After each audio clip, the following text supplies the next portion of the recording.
Hi everyone, it's Maria again, and you're tuning in for a real treat. This is part 2 of the 60/40 podcast conversation with Khailee Ng, managing partner of 500 Global. In part 1, we covered the current state of Southeast Asia's startup ecosystem and the contributing factors that led us here. I cared a lot that founders were having the right takeaways from the moment. And what I wanted to put a stop to was a cycle of doom, which I think has already begun. And I don't believe that a lot of what I'll say in this podcast and a lot of anything I do can have a meaningful effect, but I'm going to try. And in this podcast, I'd love to tell you about what this cycle of doom looks like.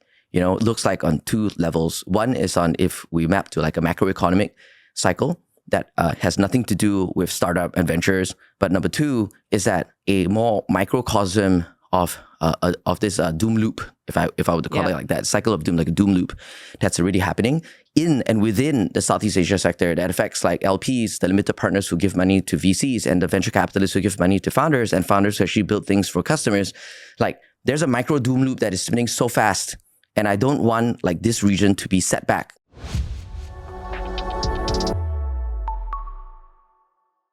Now, I've been accused of cheerleading. I've been accused of like inspiring and motivating and trying to like hype up something and things like that. And then people are shocked when I don't, which is like the craziest thing. You know, I sometimes speak in smaller audiences because I prefer smaller stages. We get some real talk. I remember I did this thing once a few years ago, and then somebody came up to me and said, "Oh, Khailee, that's like the most demotivating presentation you ever gave."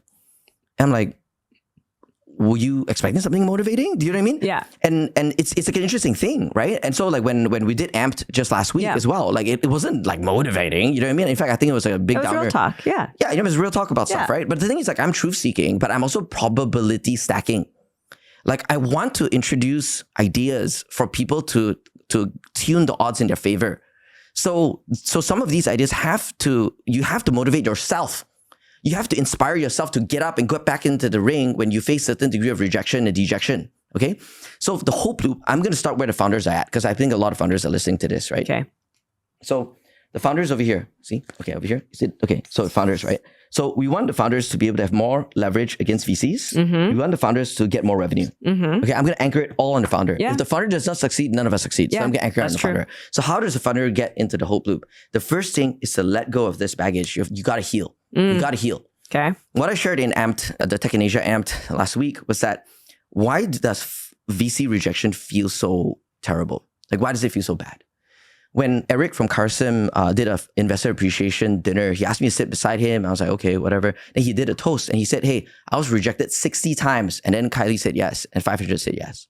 Then I looked at him like, you didn't tell me you rejected 60 times. Yeah, but if I did, you know, maybe you wouldn't invest, right? I'm like, okay, yeah, fair enough. But you know what I mean? But he was rejected. You needed to walk up the ladder. Yeah, exactly. Yeah. He was walking up the ladder. He was walking, and I was the first rung on the ladder. You're the lowest rung. I was the lowest rung. I was. Yeah, I'm happy to be the lowest rung, right? So, but we get the best leverage as the lowest rung, right? That's another thing, right? But the thing is, like, you know, then we talked about it. I'm like, how did that feel? How did that feel? Right? And so folks like him, like Eric, like he didn't come from a pedigree background. He didn't even complete college. Like his claim to fame, like he was like the captain of the Counter-Strike team from Malaysia. Do you know what I mean? Like and he came from a high school. It wasn't, you know, like a private school or whatever it is, right? He's not a fancy kid. Yeah, it's not fancy, right? So my point is that like, how do you deal with rejection?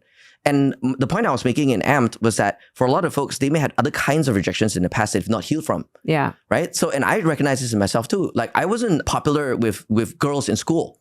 Like I wasn't, you know, I'm like very nerdy, like I'm very cerebral and I'm very creative. I'm just very odd, right? And as a result, it's that like I had very odd interactions with people who are like, maybe found that to be odd, right? So then for me, it's like rejections for girls became normal for me. You know what I mean? And I just stopped trying after a while. Do you know what I mean? So I think for a lot of founders, and that's so for me is that, okay, then later on when I became a founder and when I was trying to fundraise, like then things will also hurt a little bit more when rejection happens because it's a familiar feeling. I mapped this to my aunt. So my mom's Singaporean, right? So even though people think, you know, my dad's Malaysian, mom's Singaporean. And so her sister, my aunt, she does grief counseling.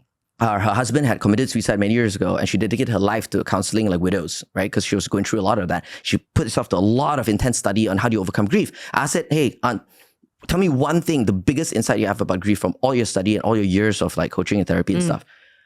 She said that grief compounds.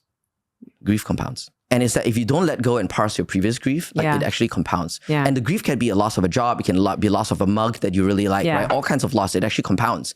Then by the time like somebody in your family dies or your pet dies, You're overwhelmed by the grief. You're grief-stricken for, she said some of her people she works with, 2 years, can't go to work, just laying around in bed, right, after husband passed away. Because there's a lot of that pre-existing grief. Now, when it comes to rejection, there could be a lot of rejection that has happened along the way. Right? A lot of rejection has been along the way by people that you're trying to court or date, or it could be job interviews. You know, I was rejected from Google, from Facebook. I applied to all the big tech companies. I got one interview, I remember, but it was hard for me to get a job. Maybe that's why I became an entrepreneur, right? But the thing is, like, all this rejection, it amounts if it's not healed. Right? So then when you face a VC and you had 60 rejections for VCs, don't tell me you won't start believing that, like, start disliking them. Would you be angry at VCs in general? Like, if you were rejected by, let's say if you were rejected by like 50 guys, I don't know. Like, I've never been rejected in my life. I don't know. I'm pretty sure. Yeah. No, I'm pretty sure. But let's say you were, Maria. Okay, let's say you were. I have been. It's okay. This is a true story, everybody. Okay, bring it. Okay, yeah. But let's say you have, right? Like, I have some friends which I care about. They're like, oh man, it's like I just lost faith in all Malaysian men. Right. There are no good men in Malaysia. Yeah. You know what I mean? Yeah, you turn it into a much bigger narrative. It globalizes. Yeah. Globalization. Exactly. So in psychology, it's called localization, globalization. Okay, so depression is actually more dominant when people have a habit of globalizing things. Yeah, right. And it doesn't help that actually in humor, like a lot of American style humor encourages you to globalize stuff. You know what I mean? Because that's part of humor. So the neural networks actually pipe to globalization, but I won't get into that. Over here, what I'm saying is that if you get rejected by VCs a lot, and then you may globalize it to all VCs, like, you are not going to be successful in fundraising because you'll be hating from them the moment you get to the table. And then the vibes won't be right. But if you heal by getting really curious and trying to develop some empathy, and then you ask yourself, and I do this on ChatGPT and on Claude very often, is that I put in an issue I'm having and I say, what if I was the problem? I always ask myself, what if I was a problem? What had I done to have this person feel this way? You know, and so before I wrote anything to Terrence, you know, I also wanted to check myself too. You know, and I think that that helps with the healing. So now that you've healed, right, from this moment, and you let go of some of this angst that you have to other VCs, and you understand why they did what they did or whatever it is, and what we're part of transition, whatever narrative you give yourself, then how are you going to deal with all of them? Then you've got to get back in there and you got to grab this money. Now, the second thing is that most people, they try to grab more VC money because they're kind of running out of money. Last night, I just had this very deep conversation to say, hey, should I go out and fundraise right now, or should I lay off half my staff and bootstrap my way to profitability? 3-hour conversation. No easy answers, right? And that funder had raised $10 million prior to this, right? And another one as well, they raised like $50 million like back in 2022. It's a regional company where we're in Malaysia together as well, and we're having the same conversation. So what do I say? Are we going to go out to the ring? Let's heal and go out and get some money? Or are we going to get to bootstrap profitable and try to get more customer revenue? I would say that right now, the best thing you can do if you can't get US VC money is to stack the odds in your favor and try to get more customer revenue. And by getting more customer revenue, there are multiple tactics, and I don't think we have time to go through that, but there's a plethora of moves you can make to extract more revenues from the same customers by serving them better. And the root of this is curiosity again. Because if you're curious enough to kind of heal yourself and investigate like where these emotions are coming from and kind of go beyond it, you can also do the same with your customers. I remember when I was a founder, and our first business wasn't a media business. It was actually a research panel. We actually had recruited people from events, and they signed up to be on this research panel. They were given surveys and they got paid money to answer surveys. Then I wasn't making enough money for 2 years. I was suffering. You know, I told my co-founder, Joel, at the time, we were doing some market research thing, and I was like, Joel, this is not the life that we signed up for. We set aside all these corporate high-paying careers, and we're sitting here bootstrapping. We're paying ourselves 2,000 ringgits a month. This life sucks, man. Like, we got to do something. And because there were hardly any VCs around, and I had so much trouble fundraising, I went to my customers. So I went to my biggest customer from Nestle, right? And he's my original angel. A big shout out to Kukar Kun, right? So he was a CMO of Nestle Malaysia at the time. I said, cool, how do I make more money from you? He was taken aback by it, you know. And like, I'm happy to earn it, but what do I need to do? What do I need to do? Right. What do I need to do to make more money from you? And then he looked at me, I'm 24 years old. He was like, asking us a question. He's like, well, I don't know what it is, but I'll tell you that currently you're earning from my research budget. And my research budget is this. My media budget is this. If you can help me reach a younger generation like yourself, maybe I've got more budget for you. Got it. I got like the sign. I went back into the lab, got the team together. I said, hey, we got to help our clients reach young people, not just understand them, but reach them. And that's we said, okay, maybe we should get into like, what is the problem with the news? You know, they asked a lot of young people at the time when we were young, you know, we would ask our peers, like, why aren't you reading the news? And then that's helped inspire what became Says.com. Yeah. So I think that like stories like that is abundant across our portfolio where we interact with them. And I want these success stories to also spread out to the larger ecosystem. Is that right now to get into the hope loop, go back to your customers, make more money from them. Yeah. Right. And if they don't have enough money for you, find new customers. Yeah. Find a way to do that. And if you need to go lean, you need to do seed strapping, or you need to just like get to profitability, go ahead and do it. Everybody else is doing it. There's no shame in that. There's going to be some very tough emotions. And letting go of people is never easy. Like a lot of founders go home and cry. I know this, you know, and I think that is very, very important to parse those emotions too. Yeah. And a lot of founders in my portfolio, they're like spamming me all the time. Hey, I got this good person. I let go. Like, please hire this person. Right. They're going all out to get them rehired, right? So if you need to keep the company going, go and do it. When you make more money again, hire them back again. Right? This is not the end of that story. Yeah. But get this customer revenue. Now, when it comes to VCs, I talked a lot about VC stacking, but I'll give you one last thing. And I know we may be running out of time or whatever. I'll give you one, probably the biggest thing to do now, the biggest thing to do now, not just to get VC money, to get revenue as well, is to reinvent the company as a second founding. And think of it as a blank slate to go after new pools of revenue, preferably in the US or maybe in China. Now with AI, like I've been building things in hackathons and build clubs since December. I've like built 4 different AI products for myself to use personally, you know, and I've just been working a lot with builders.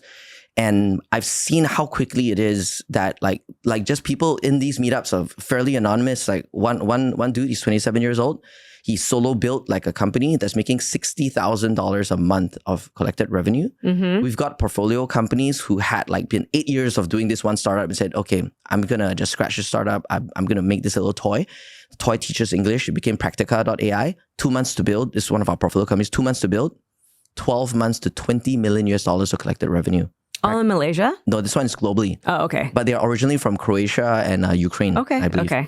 So they're part of our Georgia, our Eastern Europe portfolio. Okay, got it. And then they moved to Dubai. 4 employees, 2 founders, 2 staff. That's it. Yeah. So I think that the opportunity to rebuild yourself as a solo founder or like a very lean AI founder, it's there for the taking. And I want to say this not because to make this a subjective statement, but it's because there are 5.5 billion internet users. And out of this, 500 million, maybe now 600 million have used ChatGPT. Maybe if like Copilot gets pushed out to more people on Microsoft, that'd be another billion people using it. Let's say Gemini, you know, Google, let's say another billion people using it. There may be 4.5 billion people who've not even tasted AI yet. Yeah. And even if they use AI to like correct their English or whatever it is, like they haven't even tasted what AI can do for them from a productivity standpoint. Yeah. So the only way to bridge the power of AI to another 4 billion people in multiple ways in their lives is to actually build more applications for it. Yeah. Right? Local use cases. Yeah. Workflows, exactly. User experience. Yeah. People like to shit on like applied AI or like wrappers and whatever, but you're going to need wrappers on wrappers on wrappers to get to billions of people. Yeah. You know, the core technology is good enough. Yeah. So a lot of the existing portfolio companies we have conversations with them. Hey, like all this is really good. Can you hire somebody to run your local Southeast Asia business? Next month, let's go to Palo Alto. Let's rent an Airbnb. Let's camp there for 3 months and build a new company there. And then your base company can be bootstrap profitable and can be your infinite runway for you to find that right idea, that second founding. Yeah. And this second founding doesn't mean shutting down your business and creating a new company. Yeah. It's being able to actually reintroduce innovation to you can call it a pivot, you can call it an expansion. There are different ways to do it, but you're reinventing yourself again. Yeah. And the craziest thing is that you can even reinvent yourself with the very, very same business you're in. And I've been so inspired by my founders who have really gone into the second founding because their energy is so different. Right. You know, and they're not even tuning into any media, not even in any WhatsApp groups, they're not even any of that because 24/7 it's like they're infused with this liquid energy, right? That has a direction. So all of their previous angst and suffering has now been parsed into their sense of conviction of the product and the customer. Yeah. So that's the only way to get out of the hope loop is the founder builds their own hope loop. Yeah. If they build their own conviction. Yeah. And if more founders do that, like this whole thing is going to be reversed. Yeah. I mean, I do think it's true that, of course, humans feel best when we feel like we're in control of our own lives and our own destiny. And you're not a victim. Yeah, You don't feel you're a victim of circumstance or victim of power dynamic. I think you are right in that if we focus a little bit too small, we're like, oh, Southeast Asia startup scene is not going super well. There's not that Get out of Southeast Asia. Yeah. There's not enough VC funding. I'm like fighting, I'm fighting for scraps of the pie with the other founders. Yeah. Then you feel really powerless. Yeah. And then ink starts to leak out. Yeah. You start writing on glass wall, whatever, leaking stuff to tech in Asia. Which is fine too. That's fair. If that's part of your healing. So. Well, I do think that's like a necessary part, but your point to eject yourself necessary from this, for some. Yeah. Fair. Your point to eject it is to take ownership, take control of where your company is going, go seek for money, telling a totally different story, go find revenue sources in different geographies, but just kind of like remove yourself from the system and take control and ownership over your own destiny and your own company going forward. And that story is a story that you have to tell yourself. Yeah. Because if your state is stuck in pain and grief and victimless and this prison, is my tub. Your system prompt. I talked about system prompt earlier. If your system prompt is that's the only prompt you have and you can't prompt yourself again, that's the tub. You're in the tub, right? So you give yourself a story that really that you can have full conviction in, and then you can go out to battle again. If you can't sell yourself, you can't sell anyone. Do you think that the VC industry is just going to completely change with the advent of AI? I mean, you keep telling these stories. I mean, we've all heard these stories about like 2 people, 4 people, 10 people, whatever, getting to like 20 million, 30 million, 100 million ARR. Like, does that VC, I mean, when we talk about this article, when we talk about Glasswall, is that entire VC model about to be disrupted and doesn't really matter anymore? I like that line of questioning. And I think to get into that, we have to recognize something that goes beyond geographical boundaries and should have gone geographical boundaries from the get-go. This affects like something that's quite existential for folks who care about, say, this idea, this identity of Southeast Asia or like tech in Asia or like whatever. And it's also changing the way how at 500 we are also reorganizing ourselves, right? So I'll share that with you. And the idea is this: if we're primarily backing innovation and innovation that can change the world, right? This means all parts of the world. It, on first principles, it actually doesn't matter where the founders are from. Yeah. It actually doesn't quite matter where the founders are building the company. It doesn't quite matter where the founders will go, as long as they're making all these revenues serving all of the world. And the sequencing of like starting with one country to the next and moving or whatever it is, that's a sequence the checkmate is still the same. It's just like your sequencing of your chess pieces, your opening, your middle game is like a little different. Now, with that in mind, the idea then of like limiting yourself to a certain region, because that's like that identity, can also be a limiter. So I'll give you some examples. Like when Shopee launched in Brazil, or Poland, right? Is that random or is that smart, right? Using some Malaysian examples before startup them, like they were like Petronas in Malaysia. It's like a global 500. It's a huge company, right? But when my dad was working in it in the earliest days, I have stories like they launched in Azerbaijan. They're opening up a new project in Sudan. And there's team members who would land in countries with landing strips. And there were other kind of like OG firms in Malaysia, because Malaysia was an even smaller market back then. Like another friend I spoke to, like he's much older, he's retired, but he said that like he sold payphone systems for that company and became a very big company, and he sold VoIP. Every country that he was sent to only had landing strips. He was like the landing strip guy, but he landed in this landing strip, no airports, nothing. And he sold payphones and he sold VoIP later. And so it's like the willingness to go everywhere to do business is something that I'm so inspired by my current generation of founders. We got a company called Carbotech. They have like this a liquid that accelerates photosynthesis. Currently, they've got a customer from Zambia. Right? They've flown there. They got a huge contract for Zambia. Zambian government is really, and it's going to change Zambia and a lot of countries, because if you can accelerate agricultural produce by, it's going to be a huge GDP needle mover. But how many founders today are willing to go beyond, I don't know, Tao Payoh, or go beyond like, Petaling Jaya, whatever, to go to Zambia? Is it wise to even go to Zambia? Is it relevant for your business? Okay, I'll give you one other example. I was brainstorming a founder and said, hey, why don't we micro niche it? Since you're going for high-paying customers for your SaaS, why don't we change the whole landing page to Danish and let's launch in Denmark? Because as far as like what ChatGPT is telling me is like there's no such service in Denmark. And like maybe we can make our next million ARR just from Denmark alone. The founder was like, hey, that's the stupidest idea I've ever heard. I'm like, okay, well, it could be. It could be. Yeah. But it also could be the smartest idea you ever heard, right? It's a low cost to try. Yeah, exactly. Yeah, it's just like there's literally almost no risk. No risk to try. Just shoot the landing page out, see what happens, right? Yeah. Because translation is so cheap now. It's almost immediate. But anyways, coming back to this is that like real story, Service Hero. Remember that company? Yeah. Right? So I learned that because I was looking at Superbase, $2 billion valuation. And then I was like studying it. I was like, wait a minute. This guy was the founder and CTO of Service Hero. You know, he built the company in Southeast Asia, didn't really work. And he built Superbase and worth $2 billion. Yeah. So it's just, so we got Singaporean founder of Recursal. Like, you know, after he moved to the Valley, like, you know, hopefully it'll be some good news, you know, but we're getting more and more exports right now. And we are encouraging our founders to go there. Yeah. Go seek greener pastures over there because they get it. VCs there are willing to put money behind a convinced founder with like a big dream. Southeast Asia is shrinking in terms of its willingness to take risk because a lot of folks in media are calling out folks who have failed. So it impacts the individual risk appetite for VCs and LPs. So LPs don't want VCs to take the risk because they are afraid they'll take the flak. So this is like the death choke of the doom loop when we stop taking risk on ourselves. Like people will say that, oh, look at let's say Temasek, right? Backing FTX. Yeah. Or like or eFishery, right? Yeah. Or anything like that. Yeah. The good thing about Singaporeans is that I don't see like people pitchforking Temasek.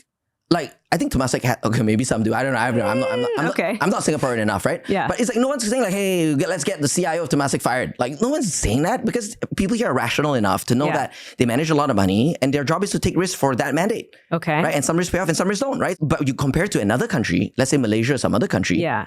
There's different reactions. The fashion valets, if you will. If you will, there are different reactions to it, which all warranted. But all I'm saying is, I'm not opining or being moralistic about this. All I'm saying is that this condition decreases risk taking. So the real risk takers, they're out.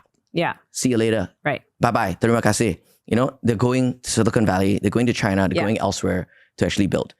So, but for VC like us, like we're going to back them regardless where they are. Like we're a global firm. You're fine. We're a global firm. We're cool. You know, to your question of VC disruption, for us, we're also looking at our series of funds to say that maybe we do global funds regardless of where they are. Yeah. And then maybe like, if we're going to do local funds, they have to be of a different thesis, like food and beverage, for example, right? Because F&B has done super well in Southeast Asia. Yeah. Like just that sector, not all PE, but that sector PE has done super well. Yeah. Franchise, retailization, you know, that's done very, very well. Yeah. So maybe our local strategies will be more heavy weighted to things which actually track a lot of the rising middle class as a share of their household spending, right? As opposed to spending on some tech tool. You know what I mean? So yeah, we have to evolve too.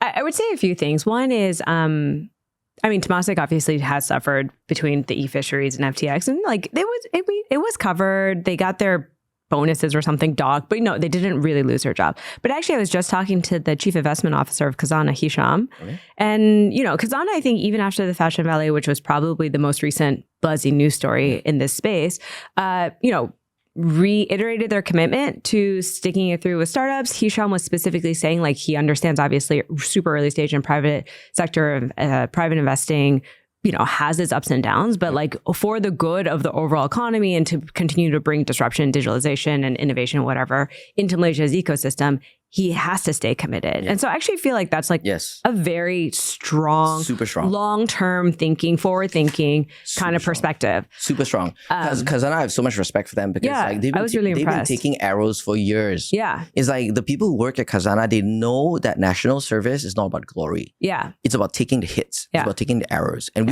I've got long-term friends over there at multiple levels, even.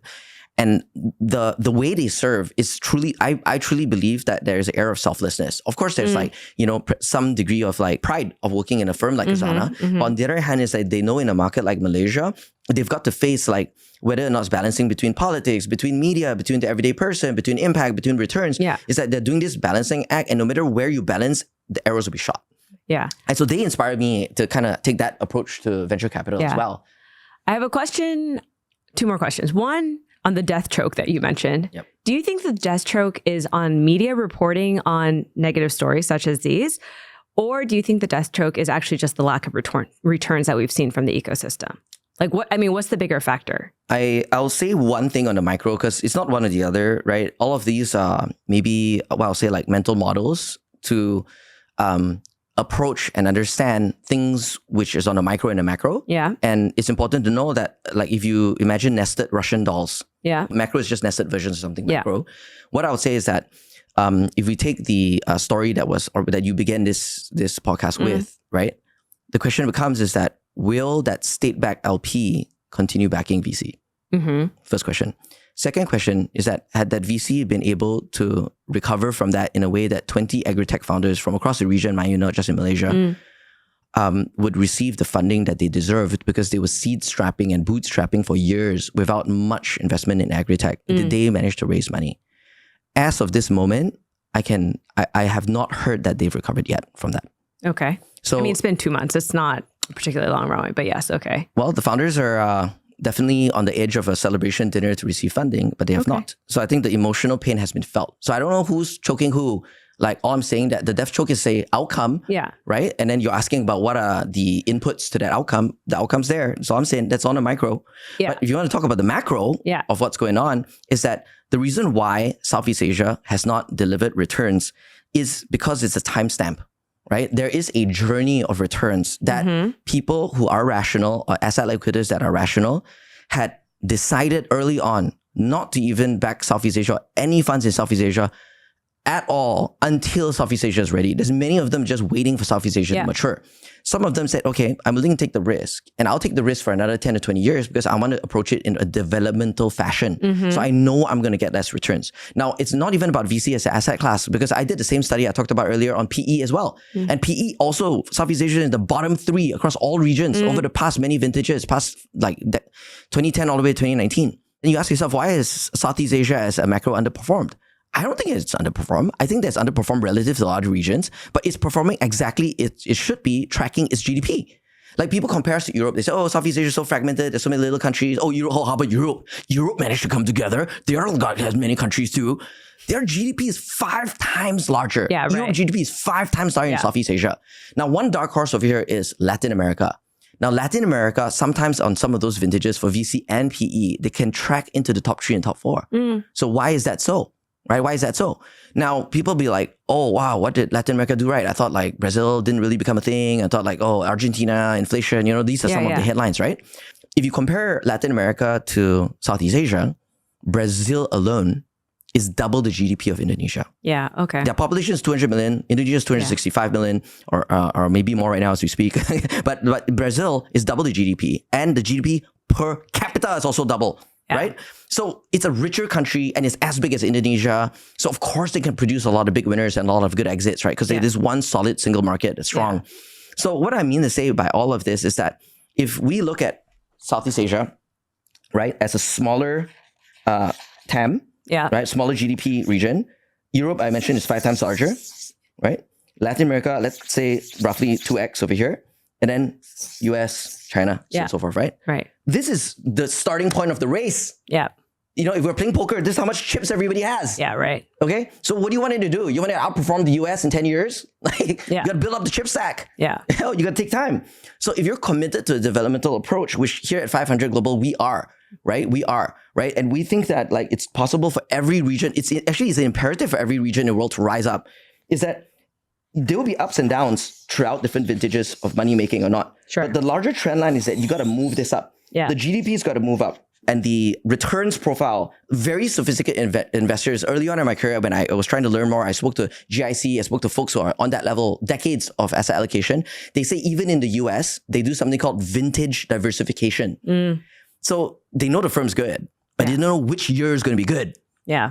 So hence they do it multiple years. Yeah. So then your returns actually gets spread out. So if you're having a bad year in Southeast Asia right now, shall we all doom loop and just end this story? No. Yeah. We fight back.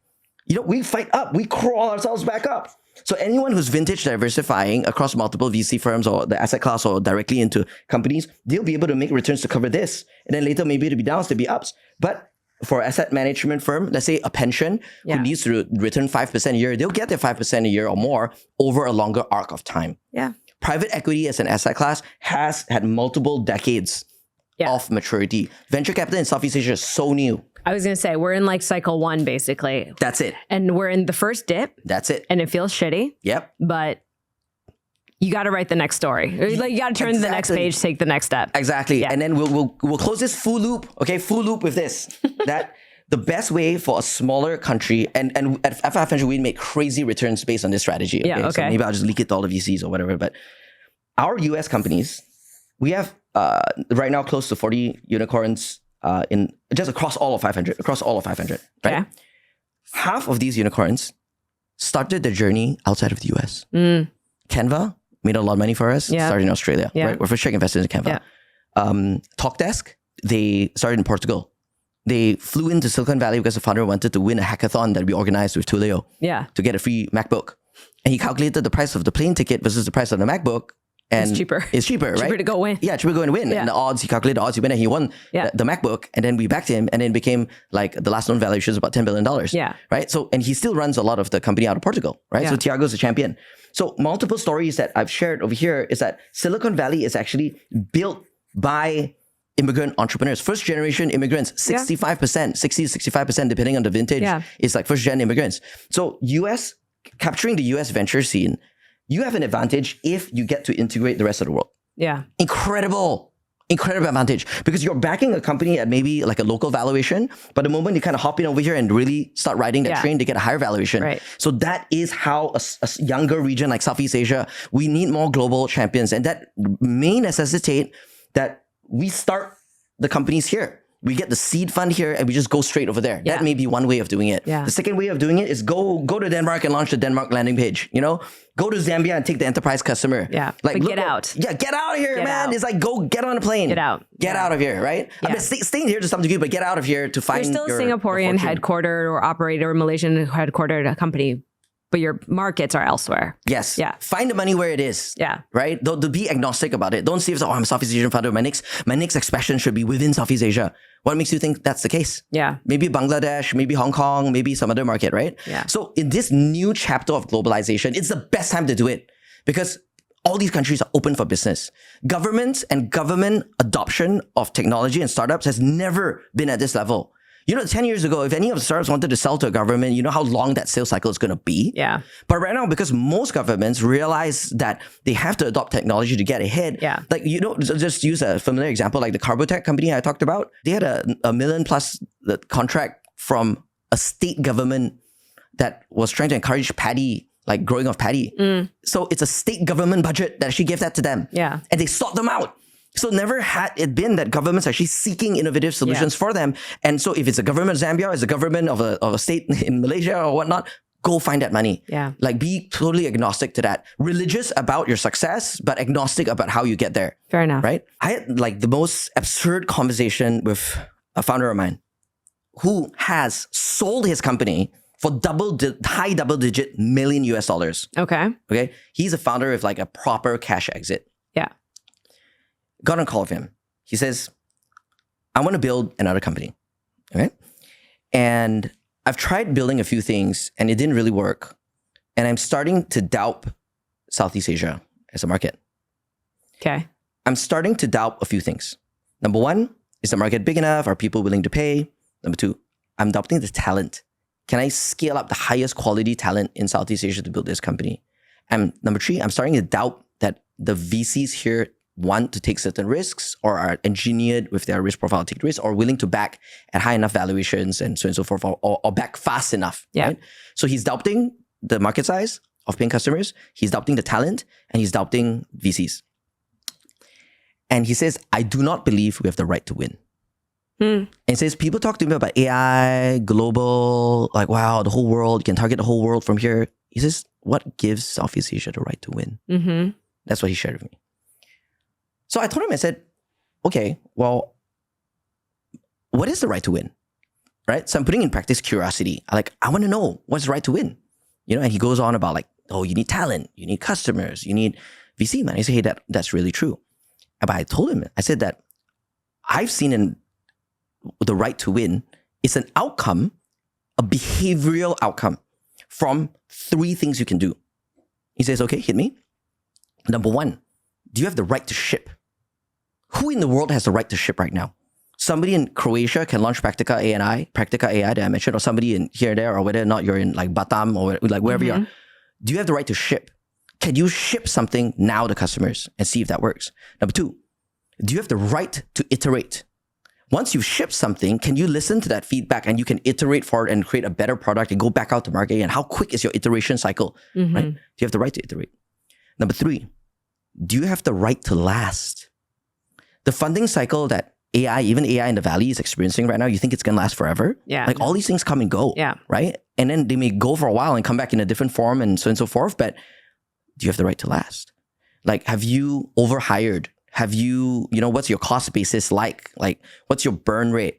So if you have the right to last by staying lean and you keep shipping, you keep iterating, and you outlast everybody else.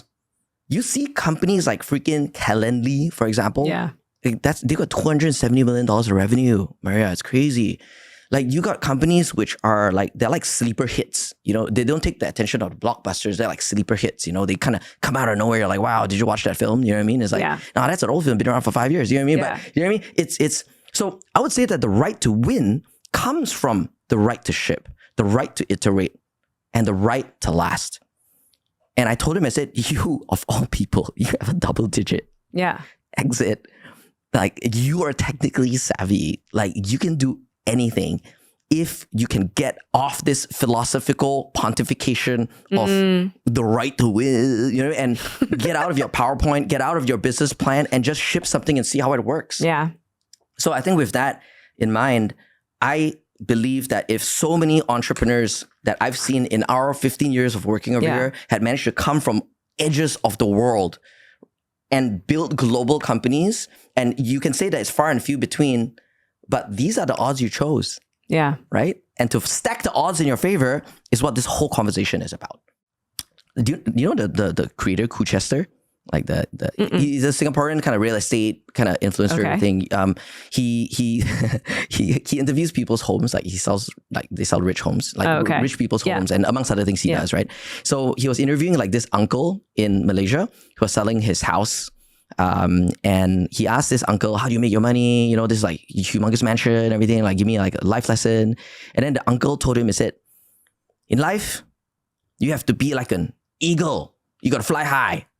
Don't be a duck, sit around, quack, quack, quack. so Kuchester was like, what does that mean? The uncle said, okay, you just ask somebody else lah. That's it. So when I saw that, I was like, wow, that's like really philosophical. I thought, like, what does it mean to be an eagle versus a duck? Quack, quack, quack. I just cap off the podcast with that. But no, I mean, so much stuff, I think, right? So I'm just going to try to recap. Ultimately, the most important thing is to remain in control of your own destiny. And I think what that means in this current moment in time is obviously just being able to generate as much revenue as possible, make the hard decisions, get yourself out to new geographies, turn yourself into the second founding, if you will, like a more AI first company from the get-go. Yes. That gives you leverage when it comes to any of your funding opportunities, whether you go the traditional VC route, whether you're just bootstrapping a little bit better and getting more additional revenue, but then that heals, I think, on the founder side of the journey. Yes. I think VCs do have a particularly tough job right now, right? Like, you are trying to unlock additional capital. You're trying to figure out where to put your more restricted capital sources and pick the winners to continue to ride out this next 10 to 20 year development cycle. It's not any harder than any vintage. It's just a different type of hard. Same thing for founders. Okay. Like, I don't see it that way. Like, I'm so energized by all of this. Yeah. You know what I mean? It's You're like flying like an eagle. Yeah. I mean, like, hard, bring it on. You know what I mean? Like, bring on hard. Like, that's what we're here to do. Yeah. Yeah.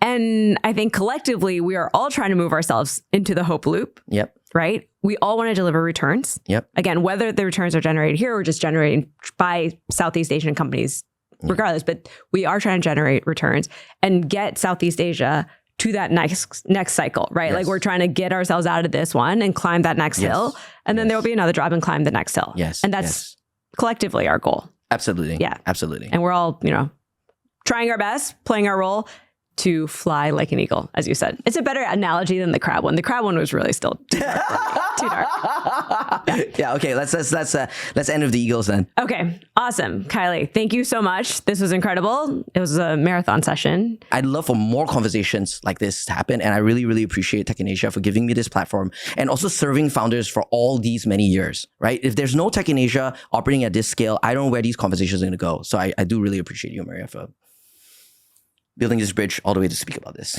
Absolutely. That's what we're here for. the good and the bad. High five. All right. Thanks everyone for tuning in for this episode of the 60/40 podcast. And obviously many thanks to Khailee, who's now dehydrated. We got to give him some water now. Tune in 2 weeks. Thanks everyone. Bye.